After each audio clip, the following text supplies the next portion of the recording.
తేళ్లంటే మామూలుగా చిన్న పురుగుల్లా ఉంటాయి. కానీ కుక్క సైజులో తేళ్లున్నాయంటే నమ్ముతారా? అవును, మీరు వింటున్నది నిజమే.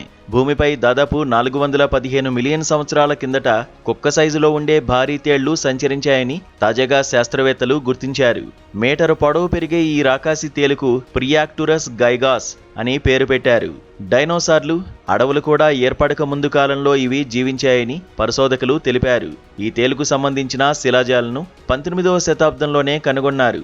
అయితే శిలాజాలు అసంపూర్ణంగా ఉండడంతో వాటిని ఓ భారీ సముద్ర జీవిగా పొరబడ్డారు. దాదాపు 150 ఏళ్లకు పైగా లండన్లోని నేచురల్ హిస్టరీ మ్యూజియం వంటి సంస్థల్లో ఈ శిలాజాలు మరో జీవి పేరుతోనే ఉండిపోయాయి. ఇటీవల పేలెంటియాలజిస్టులు ఆధునిక సాంకేతికతతో వీటిని తిరిగి పరిశీలించగా అది తేలని నిర్ధారణైంది. ఈ భారీ తేలు 16 సెంటీమీటర్లకు పైగా పొడవున్న బలమైన కొండితో ఉండేది. బ్రిటన్లోని చిత్తడి నేలలు, నదీ వ్యవస్థల్లో ఇది నివసించేది.